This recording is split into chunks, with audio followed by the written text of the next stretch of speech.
जी साथियों, ये परसेंटेज का हमारा अगला पार्ट है जो कि बहुत अच्छा पार्ट है। इसमें सबसे पहला सवाल जो कि आपकी स्क्रीन पर है, एक परीक्षा में उत्तीर्ण होने के लिए 42% अंक लाना पड़ता है। एक छात्र ने उस परीक्षा में 340 अंक प्राप्त किया तथा 38 अंकों से अनुत्तीर्ण हो गया, तो परीक्षा का पूर्णांक याद करो। जी साथियों, एग्जाम में पूर्णांक होता है, एक पास प्रतिशत होता है और एक हमारा पास अंक होता है। तो किसी विद्यार्थी ने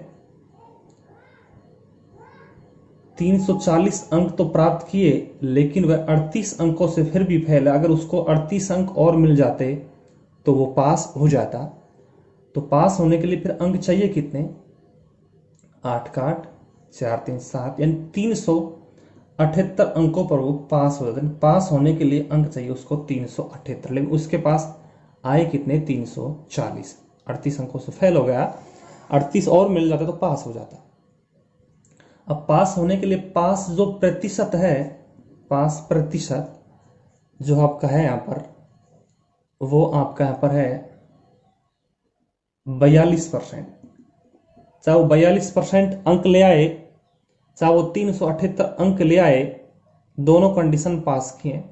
चाहे तो परसेंट में ले आए चाहे अंकों में ले आए, तो दोनों शर्त हमारी समान है। 42% की जो वैल्यू है वो 378 के बराबर है। तो 1% की जो वैल्यू आएगी वो 378 बटे में 42। हमें टोटल चाहिए, कुल पूर्णांक चाहिए। तो कुल पूर्णांक 100% होता है, तो 100% बनाएंगे तो 378 बटे में 42 और गुणा 100। इसको हम, ये शायद हमारा 9 बार जा रहा है डायरेक्ट। 9 दूनी 18 हासिल का 1, 9 चौके 36 और 1 37, और 100 गुणा 9 करेंगे तो हमारे यहाँ पर 900 आएगा। तो हमारा टोटल पूर्णांक जो बनेगा वो 900 अंक का बनेगा। यहाँ पर आप ट्रिक भी काम ले सकते हैं, कई बार ट्रिक भी काम लेते हैं। जब टोटल पूर्णांक निकालें, कुल पूर्णांक, तो हमारे यहाँ पर पास अंक बटे में पास प्रतिशत और गुणा 100। पास अंक वही हमारा 378 बनेगा, पास परसेंट 42 से गुणा 100 से कर देंगे, 900 का पूर्णांक यहाँ पर बन जाएगा। चलते हैं सेकंड सवाल पर। सेकंड सवाल कुछ इस तरह से है,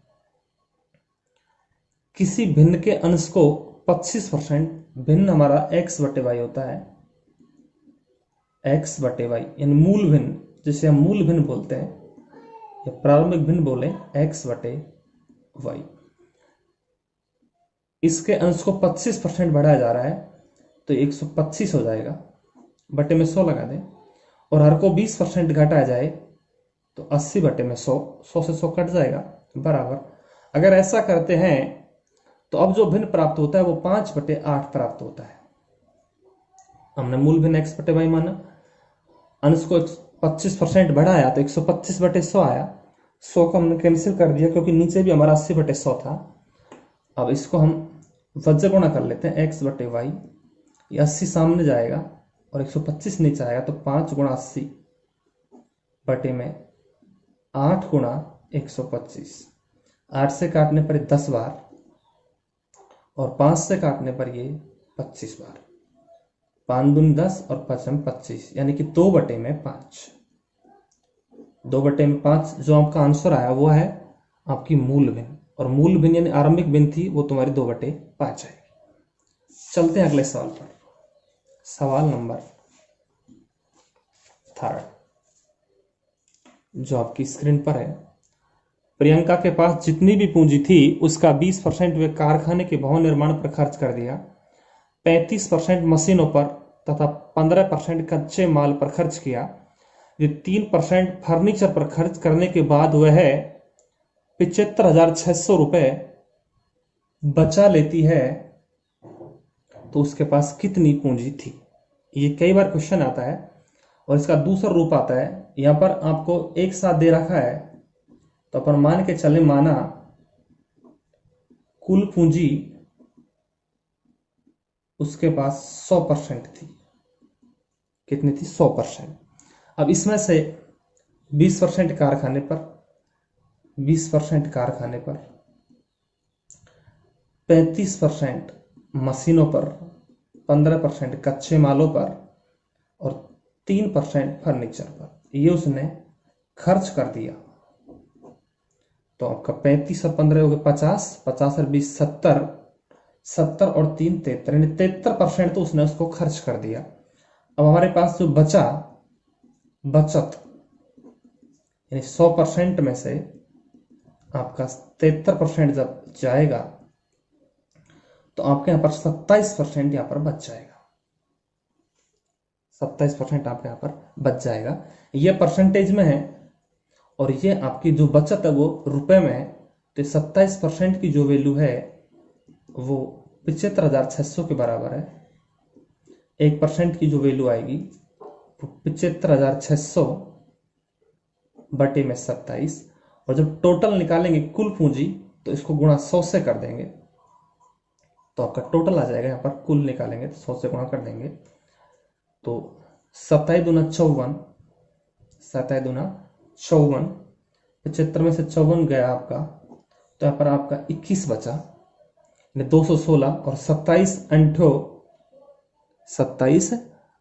216 होता है, तो आपका यहाँ पर 2800 बार गया। तो तुम्हारा जो आंसर आएगा यहाँ पर तुम्हारा आएगा यहाँ पर 2,80,000, 2,80,000 टोटल आएगा। चलते हैं अगले सवाल पर। सवाल नंबर 4। लालू अपनी कुल आय का 25% भोजन पर खर्च करता है, शेष राशि का 20% वस्त्र पर, पुनः शेष राशि का 40% वह शिक्षा पर खर्च कर देता है। यदि उसके पास अभी भी 8,640 रुपए बचे हों तो उसकी आय क्या थी? देखिए साथियों, आपने इससे पिछला सवाल पढ़ा, उसमें आपको अलग अलग शेष न देकर एक बार पूछे, इसलिए आपने 100 में से सबको घटा लिया। यहाँ पर आपको अलग अलग कंडीशन में शेष का बार बार शेष आ रहा है, शेष राशि का, पुनः शेष राशि का, ऐसे बार बार आ रहा है। तो आप हर बार इसको 100 में से घटा के लिखेंगे। तो अपन इसको x मान लेते हैं, x गुणा टोटल। उसने 25% भोजन पर खर्च कर दिया तो 75% तो उसके पास बचा ना, तो 75 बटे में 100, पहली कंडीशन। फिर शेष राशि का 20% उसने वस्त्र पर खर्च किया तो 80% अभी भी उसके पास है, तो 80 बटे में 100। फिर पुनः शेष राशि का 40% शिक्षा पर खर्च कर देता है, तो अभी भी उसके पास 60% तो है, तो 60 बटे में 100। और जो बचत पेमेंट है वो 8,640। काट लेते हैं, 25 75 और 25 चौके 100, 20 चौके 80, 20 पंजे 100, 20 थिया 60 और 20 पंजे 100। 4 से 4 कैंसिल हुआ। अब तुम्हारे 3 तिया 9 है, 3 तिया 9, तो x गुणा 9 बटे में 25 बराबर 8,640। इसको काट लेते हैं, 9 9 81, आपका 5 बचा, 54 9 6 की 54, 960, इसलिए x, तो 960 गुणा 25, 0 का 0 आएगा, 25 6 का 150, हासिल का 15, 25 नंबर 225 और 225, और ये तुम्हारा 15 जो है वो तुम्हारा यहाँ पर हो जाएगा 240, तुम्हारा आ जाएगा यहाँ पर 24,000। एक बार फिर देख लेते हैं, 0 का 0, 25 6 का 150, हासिल का 15, 25 नंबर 225 और 15 240, यानी 2 लाख, सॉरी 2 लाख नहीं, 24,000 तुम्हारा जो यहाँ पर आंसर है वो आपकी टोटल आएगी। चलते हैं अगले सवाल पर। सवाल नंबर 5।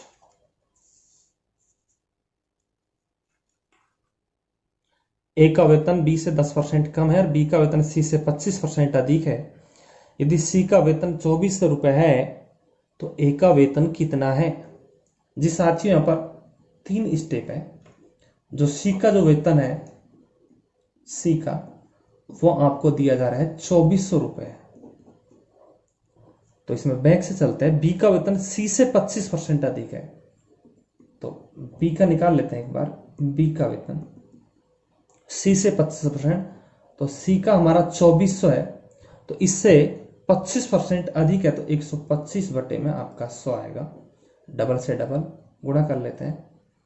24 पंजो 120 हासिल का 12, 24 दूना 48 और 12 60 हासिल का 6, 24 एकम 24 और 6 तुम्हारे यहां पर हो गए 30, यानी कि 3000 रुपए बी का वेतन है।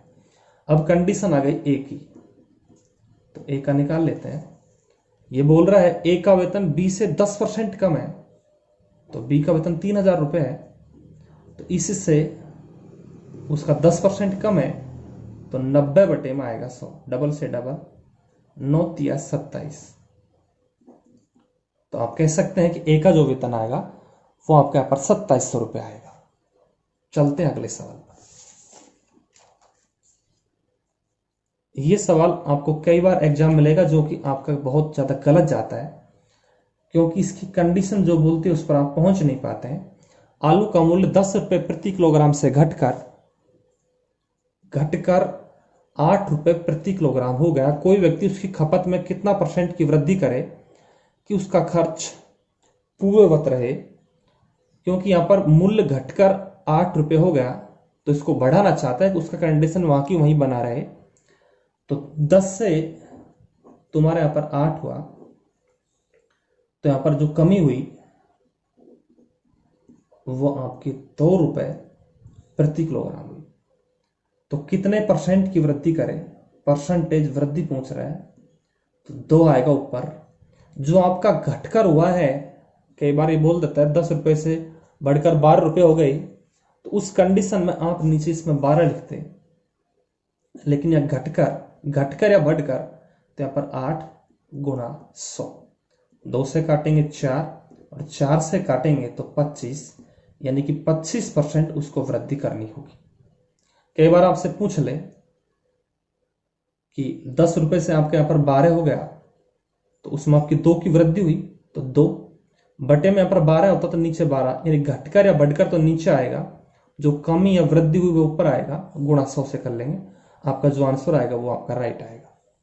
चलते हैं अगले वीडियो पर। नमस्कार साथियों, नमस्कार।